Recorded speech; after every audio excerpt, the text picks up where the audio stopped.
Boa tarde, galera. Sejam bem-vindos ao Super Surf Talks. Aqui a gente criou esse canal para trocar ideias e experiências relacionadas ao mundo do surf. Eu sou o Evandro Abreu e hoje convido o Marcelo Andrade, uma enciclopédia do surf brasileiro. Sabe tudo, aprendi muito com esse cara. Nem tanto. Aprendi muito, ele me ensinou muito durante a época que a gente trabalhou juntos no Super Surf.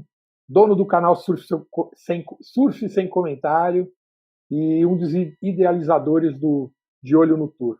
Segue lá o canal. Agora é por dentro do tour. Por dentro do tour, por dentro do tour. Mas De Olho no Tour também fiz parte, né? Mas agora é por dentro do tour. Marcelão, bem-vindo aí, obrigado a presença. A gente tem muita história, daria muita live para a gente fazer. Daria 2 dias de conversa aqui com certeza. Pode crer. Hoje a gente vai focar num ponto aí que é o ponto que eu, como organizador de evento, estou trabalhando, né? Que é o surf amador. A gente sabe aí que tem muito talento vindo aí, mas a gente também sabe das dificuldades. Então a gente vai trocar um pouco de ideia sobre o surf amador. Mas antes eu queria te perguntar uma coisa. Grande parte da audiência aí te conhece, né? Mas eu queria que você contasse tua carreira, né? Quem é Marcelo Andrade? Como você começou? Rapaz, eu comecei surfando, né? Não, na verdade, meu paramilitar, fui morar em Pernambuco, comecei a surfar no arpoador, por diversão. Minha avó sempre morou aqui em Copacabana. E aí eu vinha para o Rio, ficava surfando no arpoador. E aí fui morar em Recife, com meu pai.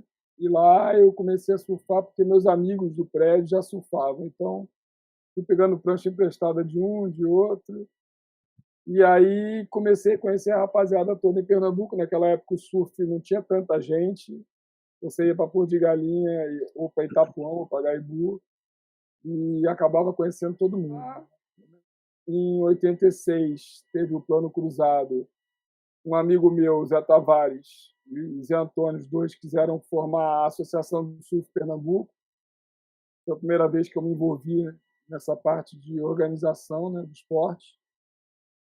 E competia também nos campeonatos amadores. E aí, em 88, o Heraldo e o Bully vieram morar no Rio, e eu já era técnico de uma equipe chamada Match Balling, da MET, né, lá em Pernambuco, teve até o campeonato Match Balling, e eles pediram para eu me tornar técnico deles no circuito brasileiro. E acabou que deu certo, porque eles não competiam bem, não sabiam as regras todas.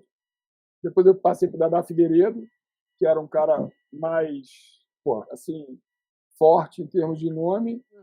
Depois eu fui trabalhar no NAU, o Rosaldo Cavalcante me convidou, e aí fui ser presidente da Organização de Surfistas Profissionais do Rio, fiz 6 anos. Eu cheguei na Brasp, né?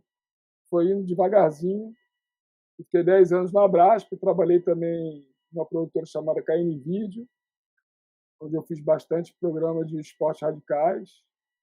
Então, quer dizer, a minha vida sempre foi muito dentro desse ambiente do surf, né? E queria saber o que você acha, quais são qual a tua expectativa com o pós-Brazilian Storm, né? Essa geração, a gente já tem os nomes, né? Wesley, Matheus Ergi, Samuel Pupo. Então a gente tem um time. Queria saber essa expectativa tua dessa galera que está chegando. Quais são os nomes que você acha que tem ali? Quantos nomes? Enfim, queria um panorama teu geral dessa história. Bom, para situar, né, melhor para a gente situar da seguinte forma: na época que a gente trabalhava junto, o surf brasileiro ele tinha uma engrenagem funcionando. Como é que era essa engrenagem? Você tinha bons campeonatos amadores, o circuito brasileiro amador funcionava, os atletas que corriam o circuito amador normalmente se classificavam para disputar eventos internacionais e disputavam com uniforme, tudo organizado. Era uma coisa que funcionava. Depois eles conseguiam enxergar na categoria profissional, que era o Super Surf, uma possibilidade de viver, de ganhar dinheiro com o surf. Isso era muito importante. E conseguia enxergar a possibilidade de chegar no CT, que era onde eles almejavam. Porque existia nessa engrenagem, um grupo de patrocinadores de empresas que patrocinavam o esporte muito maior do que hoje em dia. Existia uma mídia impressa forte, a gente tinha revistas, a gente tinha uma maneira de divulgar o esporte bem grande, o Sport TV apoiava bastante na época, né? Hoje em dia a Globo não tem tanto interesse no surf, está voltando aos poucos a ter interesse no surf. Então a gente tinha divulgação, a gente tinha essa engrenagem funcionando e o surfista conseguia, né, ver onde ele podia chegar, onde ele almejava chegar. E aí tinha todo um trabalho para isso. Aí foi feita essa geração Brasília Storm, um trabalho que até foram algumas pessoas que enxergaram a necessidade de pegar os atletas e jogar eles para treinarem nas ondas boas do mundo todo, do CT, e isso faria a diferença. Porque a geração do Fábio Gouveia, do Teco, né, voltando um pouquinho atrás também, o circuito mundial era feito em ondas ruins, qualquer tipo de onda. E aí, quando o Brasil foi chegando aos poucos e se adaptando a isso, Fábio Gouveia ficou quinto, o Vitor Ribas ficou em terceiro no ranking, os brasileiros davam uma beliscada aqui, outra ali. O circuito mudou para ondas boas. E aí, você, para formar uma geração, você tem que formar uma geração que sabe surfar em qualquer onda. Como hoje, o Brasil, você vê pipeline hoje em dia, você vê que o Ítalo, o Medina, esses caras podem vencer o campeonato. Não tem dificuldade nenhuma. Já estão habituados a surfar esse tipo de onda. E a maioria das ondas do tour, né? Então, assim, para você continuar a fazer atletas que se tornem do nível dos que a gente tem hoje, você tem que botar essa engrenagem para funcionar de novo. Hoje eu vejo a Confederação Brasileira fraca, ela faz o circuito, pelo menos isso, mas não é como antigamente, a parte amadora é bem mais fraca. A parte profissional, eles entraram agora e misturaram um pouco com a Brasp, que confunde muito para quem é do Sul. Então, para você ter essa geração boa, você tem que voltar a ter essa escadinha e essa possibilidade dos patrocinadores enxergarem como eles vão investir em cada momento. Eu vou pegar um garoto aqui que vai correr meu campeonato da federação local, eu sou uma loja de surf, vou patrocinar ele e, quem sabe, até o Nordeste todo. Então, eu vou dar um dinheiro suficiente para ele participar disso. Aí o cara tem um determinado desenvolvimento, ele pode ir para o Brasileiro Amador se ele for bem sucedido. As empresas do Sul, que são mais fortes, ou as próprias do Nordeste, ou do Ceará, as empresas do Pena é muito forte, a Marizia é muito forte, pegar um cara desse e investir num brasileiro e, posteriormente, num QS. Não existe mais isso, Evandro. Hoje, poucos atletas têm patrocínio. E poucos atletas têm patrocínio no Brasil e lá fora também, porque o surfwear caiu muito. Então, hoje é uma outra realidade. Ainda tem a pandemia, que já tinha pouco campeonato. Agora, a gente não sabe nem se a WSL vai conseguir aguentar, porque é uma empresa, né? Fica gastando, não tendo campeonato, não tendo dinheiro, não tendo retorno. Então, está no momento do surf extremamente crítico. E aí, quando você me pergunta, pô, tem uma geração aí batendo na porta. Tem, mas, por exemplo, esse ano, no ano passado, eles não correram praticamente campeonato. Então, pode ser que essa geração seja a geração pandemia, que se preparou, de certa forma, que tem bons patrocinadores. O Samuel Pulpo tem a Ripcool, o Matheus Regis tem a Quicksilver, o Wesley não tem patrocínio nenhum, mas é um bom surfista. Se as coisas engrenassem de novo, ele poderia arrumar patrocínio. O Chumbinho é da Volcom, acho o Chumbinho excelente surfista, sabe surfar qualquer onda. Eu acho que esses caras, assim, o Vitor Bernardo, também gosto muito dele, esses caras teriam uma possibilidade maior se tivesse tendo circuito, se as coisas estivessem funcionando, se as empresas estivessem saudáveis para patrocinar eles por um bom tempo. Então, eu acredito que essa geração não dá para dizer se eles vão ser bem-sucedidos ou não, porque a gente pode, daqui a 2 anos, não ter nem WSL. Isso é uma grande verdade, podem ter certeza. E me diz uma coisa, em cima disso, você já até respondeu um pouquinho, mas qual o grande desafio para fomentar as categorias de base, né? O resumo que eu fiz dessa questão da engrenagem, né? Faltando essa É. engrenagem, essa geração está comprometida. Pois é, pois é. Agora, para a garotada, vamos falar de garotos de, obviamente, a base, né, de 10 a 18 anos, e qual que é o grande desafio para fomentar essas categorias, para a gente não cair como aconteceu no tênis, né, com o Guga, como aconteceu na Fórmula 1, mas o que é preciso para estruturar essa galera para dar continuidade para essa geração do Brasil Storm? Olha, para essa geração mais novinha, o mais importante é que as federações e associações locais estejam desenvolvidas, façam um trabalho. Por Sim. quê? Porque é daí que esses garotos vão ter interesse na competição, no desenvolvimento, né, como surfista. Então, você imagina que hoje, São Paulo, que tem o Hang Loose Ataque, você pega o Rio de Janeiro, que se reestruturou, está fazendo circuito de base, Santa Catarina, esses estados eles têm um circuito agora mais constante, né? Então, a garotada naturalmente vai se interessar em participar. E as associações locais, mais ainda, porque o garoto que mora em Cabo Frio, por exemplo, no Rio de Janeiro, ou em Saquarema, ele tem que ter uma associação forte. Saquarema é o maior exemplo disso. Tem uma associação que se estruturou há alguns anos atrás, não muito, mas se estruturou. Está saindo uma garotada super boa de lá e tem um circuito local forte. Já está fazendo até um centro de treinamento. Então, isso é fundamental para que os atletas surjam. Ubatuba é um dos maiores celeiros do surf brasileiro. Por quê? Porque lá as escolinhas funcionam, com o apoio da prefeitura, os campeonatos são sempre realizados, os ídolos vão passando de geração para geração, vários já passaram pelo CT, Igor Lidantas, Tadeu Pereira, Felipe Toledo, enfim, vários nomes. Então, a cidade é representada no Mundial de Surf e ela continua investindo, querendo que outros atletas apareçam. Mas aí ele tem que ter, como eu falei anteriormente, essa escadinha. Um bom circuito brasileiro amador, um bom circuito brasileiro profissional, uma possibilidade da empresa enxergar ele, né, como um grande atleta para investir, ele correr o QS e chegar no CT. Sim. E isso é fundamental. Exato, é o que você disse aí, né? As cidades que a gente vê que realmente funcionam, né?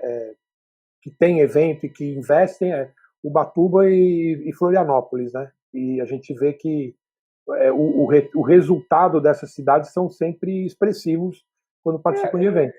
Na verdade, são núcleos, né? Você pega lá no Nordeste, o Ceará, que tem as empresas cearenses fortes que patrocinam os circuitos locais. Você pega o Rio de Janeiro mais Saquarema, né? Que na cidade do Rio mesmo não tem tantos eventos.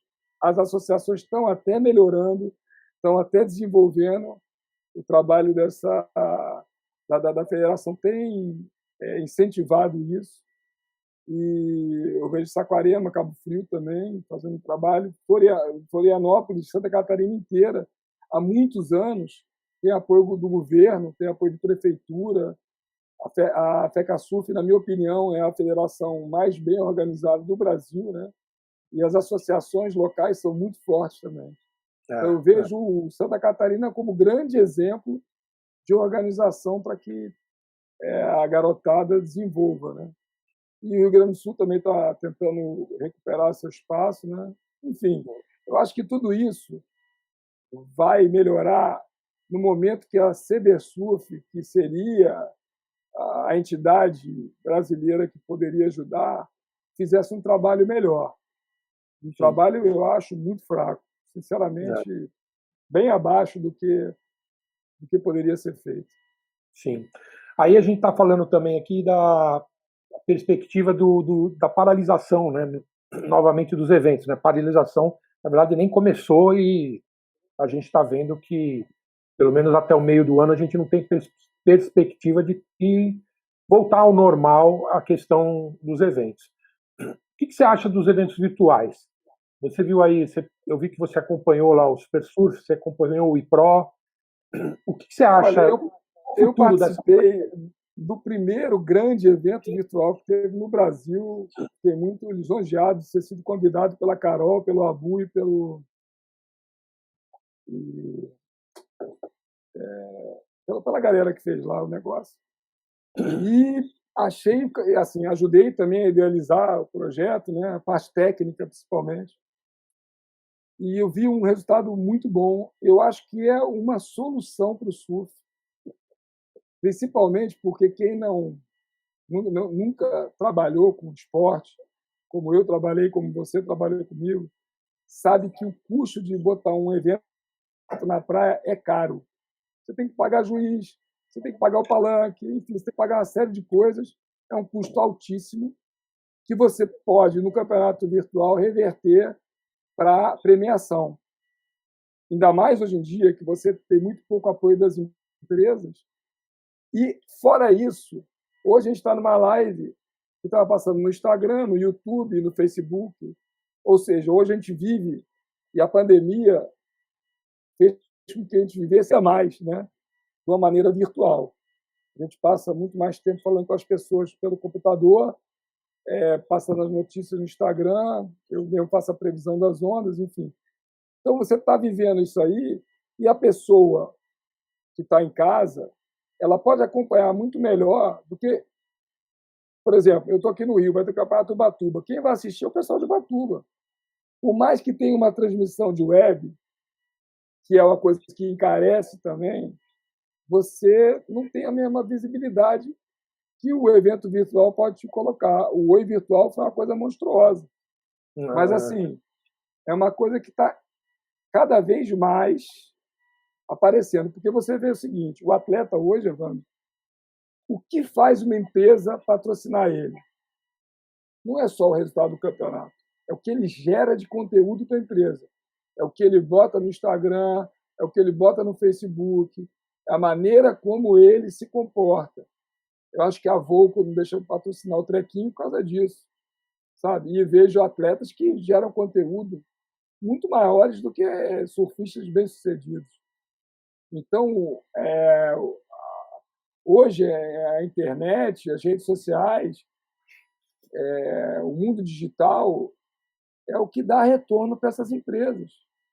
Sim. As empresas querem ter um maior número de seguidor, querem pagar para esses blogueiros, para esses atletas que têm muitos seguidores, porque sabe que vai ter um retorno muito mais rápido. Então, o evento virtual, que está começando agora e está engatinhando, ele tem uma tendência a ser assim, a solução de muito do surf, até em termos de orçamento. Você vê, a Tríplice Coroa agora está rolando lá na Havaí. Como é que funciona? O melhor surfista de Haleiwa, o melhor surfista de Sunset, o melhor pipeline ganha uma premiação. E o overall também ganha uma premiação. Isso, homens e mulheres. Sim. Tem $130 mil de prêmio lá. Então, o cara vai ficar lá, não ia ter nada que fazer na temporada havaiana, está correndo atrás. Não. Pode botar um dinheiro no bolso. Tem visibilidade, está dando retorno para o patrocinador. Eu acho que o evento virtual, para mim, é o presente por causa da pandemia e vai ser o futuro. E a gente está falando aqui, você falando, eu me dei algumas coisas, né? A gente vive falando também que a quebra de barreiras geográfica, né? A quebra de barreira financeira.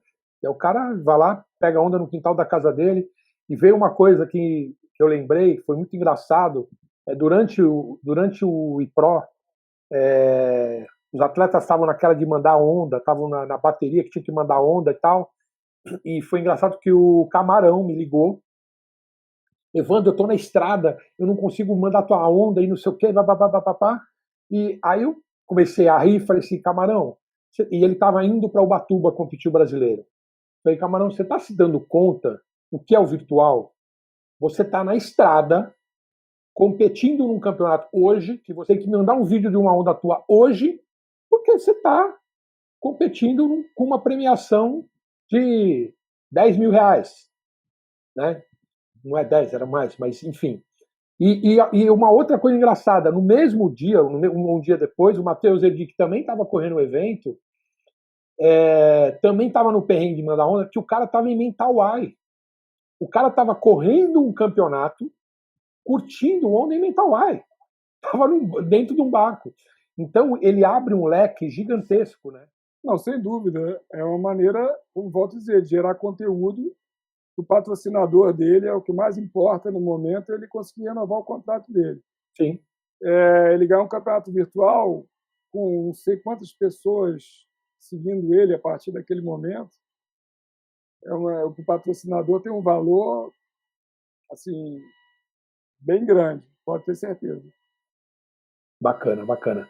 Antes de a gente continuar, eu queria lembrar que no dia 28 de janeiro, a partir das 19 horas, a gente vai ter um webinário com alguns convidados especiais batendo papos como esse que eu estou tendo com o Marcelo, sobre desenvolvimento de carreira, gestão, enfim. Conteúdo 100% surf, 100% gratuito. Basta se inscrever no webinário aí do Super Surf Experience. Beleza? Marcelão, então a gente falou aí de virtual, né? Aí, vou fazer um curso de previsão. Não, vambora. Falando em previsão, Marcelo, como é que é essa tua história aí? Explica pra gente, curiosidade, assim, como é que é? Cara, assim, é a mesma do surf, eu não esperava, né? Eu tinha um amigo que já faleceu, que era o Niltinho, conhecido em Ipanema como Niltinho Butterfly. Lenda. Era um cara meio folclórico, mas era um cara que tinha uma inteligência acima do normal. Muitos achavam que ele era meio maluco, contava as histórias engraçadas, mas ele era um cara que, além do coração enorme, faz muita falta, Niltinho, ele era o cara que entendia de previsão realmente. Ele entendia. A gente não tinha internet naquela época, então esses pequenos detalhes, o rabo de galo, daqui a 2 dias vai entrar no sudoeste, na maré cheia, normalmente o vento dá uma aumentada, e isso os próprios pescadores falam, né? Acho que não tinha deve ter ouvido algum pescador falar, quando a maré começa a encher, o vento normalmente intensifica nessa hora, né? E vários detalhezinhos, né? Corrente leste, que tem que descer toda para entrar, corrente sul, água fria. Ele foi falando isso ao longo da vida dele, eu fui ouvindo, né? Eu ia surfar com ele, eu ouvia, né? Então, quando eu saía de casa para pegar ele, eu dizia: onde é que vai estar bom? Não, hoje vai estar bom em tal lugar, porque a corrente está assim, o vento está assado. E aí, quando começou a internet, eu fui trabalhar, por coincidência, numa empresa de web. E o pessoal lá eu fazia parte da administração, e os caras sempre ligados, não sei o quê. E o cara que trabalhava lá comigo resolveu fazer o Rio Surf Chat. E ele dizia assim para mim: pô, cara, você consegue dizer todo dia para mim como é que vai estar a previsão no dia seguinte? E bate. Assim, não bate sempre, né? Lógico que não, mas vamos fazer um negócio chamado chutômetro. Se acertar, acertou. Se errar, errou. E aí eu comecei todo dia a olhar todos os sites, né? Eu nada mais faço do que leio o site, não é nenhuma adivinhação. Lógico que eu pego esses pequenos conhecimentos do Niltinho para dizer: a previsão amanhã o mar vai subir quando a maré começar a encher, porque normalmente o gráfico vai dando, e coincidentemente, às vezes quando a maré começa a encher, que dá aquele levantezinho. E como o Rio de Janeiro é um lugar fácil, porque tem os cantos direitos e os cantos esquerdos, né? E a ondulação de sul entra bem definida no Rio de Janeiro, eu comecei a olhar e comecei a entender, 100 e poucos graus, 200 graus, entra bem no Pontão do Leblon. Se tiver fundo bom lá, essa ondulação vai cair certinha, se o vento for certo. É tudo uma matemática, né? Você tem que fazer uma conjunção do fundo bom com a ondulação que entra, que vai ter que achar esse fundo, né? E o vento. E o vento é a coisa mais difícil, porque o vento normalmente é difícil você precisar a intensidade do vento em determinadas horas. Mas eu vou dando meu chutezinho aqui, chutezinho ali, e a galera gosta. Eu ganho 1 centavo para isso, eu faço isso com o maior carinho. Hoje mesmo fiquei super irritado que eu não consegui subir meu vídeo, porque essa porcaria do celular não está subindo vídeo no Instagram. Já tentei de tudo. Não sei o que eu vou ter que fazer aí, mas eu gosto, ajudo, as pessoas perguntam. A gente pergunta até da região dos lagos, que eu não tenho tanta expertise, até tento ajudar, mas eu me especializei mais no Rio de Janeiro mesmo. Tem que começar com esse chutômetro região dos lagos, chutômetro São Paulo. Não, assim, Jeribá, Saquarema, Arraial do Cabo, isso aí para mim não é tão diferente. Eu consigo. Tem vários lugares do Brasil que eu consigo fazer a previsão. Joaquina, o Itamambuca, porque quando eu estava na Abrasp, eu era normalmente o diretor de prova. Então, para começar o campeonato, eu tinha que olhar a internet na noite anterior para dizer, nesses 5 dias que a gente tem aqui, eu não posso errar, eu tenho que botar os caras na hora certa. Então, isso me deixou na pressão, mas me fez aprender, de certa forma. Então, várias praias que a gente fez campeonato aí, Saquarema, Ubatuba, Praia do Cupe, Estela Maris, enfim, Floripa, Ferrugem, Joaquina, eu fui aprendendo, entendeu? E aí, hoje eu posso dar meu pitaquinho. Ô Marcelão, voltando aqui ao assunto de desenvolvimento, o que você acha de a gente aqui do Super Surf Experience trazer conteúdo de qualidade para essa garotada que está surgindo aí, qualificar os pais desses atletas, os treinadores desses atletas, para que eles tenham uma base realmente sólida para continuar seguindo. Então, queria saber o que você acha de a gente realmente dar um pontapé para começar a fazer esse tipo de trabalho com essa molecada. Olha, eu acho que, primeiro, a molecada ela tem que achar um lugar onde ela possa descobrir um pouco do mundo do surf, né?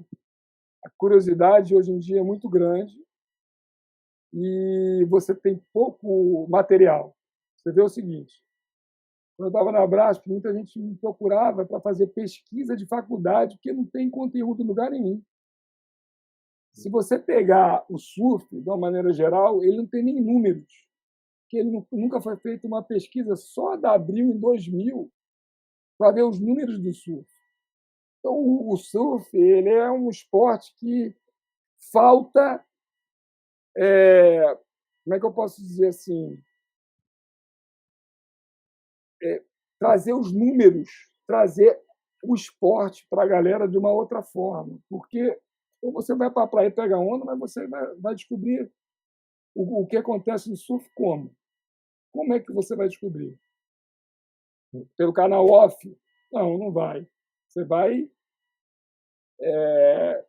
conhecer o lifestyle do esporte pelo canal off.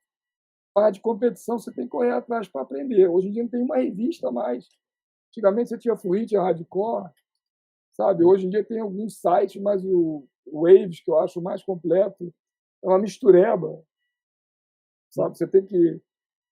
hoje, para você conseguir entender um pouco mais de surf, você vai ter que procurar alguns lugares meio underground, que eu diria assim. Não é para a galera do surf, mas para o cara que está, tipo um podcast, o Júlio Adler faz, que é muito bom, uns programas, o Série ao Fundo, do Renan, que é um programa constante, diário, o nosso lá, o Por Dentro do Tour, que fala um pouco de competição. Mas isso aí é segmentado. Você não consegue abrir um leque. Então, se você conseguir, se alguém conseguir, de uma forma geral, abrir essas possibilidades, o cara entender como é que um fotógrafo de surf começou a carreira dele, como é que ele faz a foto, como é que o cara que faz a previsão, que sou eu, faz a previsão, como é que o cara que faz a competição, como é que ele trabalha, as pessoas vão conseguir visualizar melhor o que é o esporte, de alguma maneira. Os presidentes de federações, como é que eles trabalham. Enfim, o surf tem várias vertentes, várias possibilidades, mas é uma coisa que você tem que correr atrás, sabe? O futebol está mastigadinho para você. Você liga a televisão, tem 10 canais falando de futebol, de tabela, de não sei o quê, de não sei o quê, não sei o que mais. O surf não tem isso. O surf tinha isso quando ele tinha a sua mídia especializada. Era muito mais fácil o cara comprar uma revista Fluir na banca. A Fluir tinha explicava o lifestyle, explicava o campeonato, explicava quem era quem, fazia entrevista com os ídolos, não dizia tudo, mas te dava uma noção. Mesma coisa das revistas gringas. Saber como é que você vê a influência dos pais no surf hoje, no surf que hoje a gente tem aí. Olha, eu vejo a influência dos pais, de alguns pais, de maneira positiva, e vejo uns de maneira negativa. Eu acho que alguns pais pensam que os filhos já têm que nascer sendo campeão e vão lá no palanque, dão dura no juiz, dão dura em todo mundo. É um show de falta de educação, acho terrível. Mas tem uns pais que sabem fazer o negócio acontecer. Deixam o menino na mão de um instrutor, a princípio numa escolinha, depois deixam ele com um técnico que vê potencial nele, depois, sabe, não ficam 24 horas por dia massacrando o filho. Eu acho que tem pai que massacra o filho. Então, a minha dica para esses pais, a importância dos pais, é justamente na educação. O esporte ele é uma coisa que tem possibilidade de educar. Quando você faz um trabalho, eu, quando trabalhava na Brasp, e vejo vários presidentes de federação que fazem isso, eles se preocupam muito mais com o atleta, formar o atleta para a vida, o cara ter uma educação, do que preparar para ele ser só um campeão. Não dá para o cara ser só um campeão, tem tudo. O cara tem que estudar, não tem como deixar de estudar. Você vê a situação do Fábio Silva, um dos melhores surfistas que eu já vi sair do Brasil, aqui, talentoso ao máximo. Chegou no circuito mundial, coitado, o nível de educação dele era baixo, nem culpa dele era, que ele é uma pessoa muito humilde, um cara do coração enorme, sentiu pressão, não falava a língua, praticamente desistiu do circuito mundial. Então, tem que ter um acompanhamento, tem que ter uma... E isso começa com o pai. O pai tem que dizer, meu filho, você tem que estudar, meu filho, você tem que pensar no plano B se você não for bem na carreira, você tem que pensar várias possibilidades, tem que saber falar inglês, se você tiver dinheiro para isso, que às vezes nem dinheiro para isso tem. Você tem que entrar na natação para melhorar sua performance, você tem que ter um instrutor de escolinha, você tem que ter sabe? E enxergar se o filho vai ser realmente um bom surfista ou não. Sim. Porque também criar uma frustração num garoto é muito ruim isso. Você é muito bom, você é muito bom, você é muito bom. Mas, sabe, o cara não é muito bom. Quantas pessoas vivem do esporte hoje em dia? Pouquíssimas pessoas vivem do esporte. Você pega os caras do CT e tem caras no CT que não tem patrocínio. Tá, sabe? Tem que ralar para viver. Não consegue juntar um dinheiro. E quando acabar a carreira dele, ele vai ser o quê? Ele vai ter preparado para a vida para o quê? Então, tudo isso, não só o esporte tem que ajudar, isso que eu acho que o trabalho da Confederação é fundamental na parte educacional, a Confederação Brasileira de Surf teria que fazer esse trabalho educacional, até para o atleta que está se retirando, dar uma possibilidade dele trabalhar em outra coisa, e vejo que os pais são importantes no primeiro passo do atleta. Né? Fundamental o primeiro passo do atleta são os pais se conscientizarem que eles têm que se preocupar com a educação dos filhos, muito mais do que com o atleta campeão. Eu acho que nossa obrigação é justamente essa, a gente dá ferramenta, tanto para pais quanto para os filhos, né, para que eles possam ter uma trajetória aí de sucesso. A gente pegou uma geração aí de o pós-carreira, né, foi bem difícil para algumas pessoas, ex-atletas, que, na verdade... muitos dão aula de surf. Tudo bem, eles dão aula de surf muito bem, porque passaram a vida inteira dando aula, mas poderiam ter feito um curso técnico, poderiam ter se aperfeiçoado de alguma maneira, sabe? Assim, é uma maneira de você sair da sua carreira e criar uma nova possibilidade do cara que sai, né, da carreira, ele tem uma possibilidade de seguir em frente, ter uma qualidade de vida ainda, que ele gosta do surf. É difícil você largar totalmente. Sim. E fazer uma coisa que goste e que dê para sobreviver. Quando eu, entre a USP e a Abrasp, eu ajudava o Dadazinho. Talvez algumas pessoas aí conheçam, outras não. O Alexandre Almeida. E ele é uma pessoa muito humilde, veio de baixo. Mas eu dizia para ele: você tem que aprender inglês, você tem que guardar um dinheiro para comprar a tua casa, você tem que guardar um dinheiro.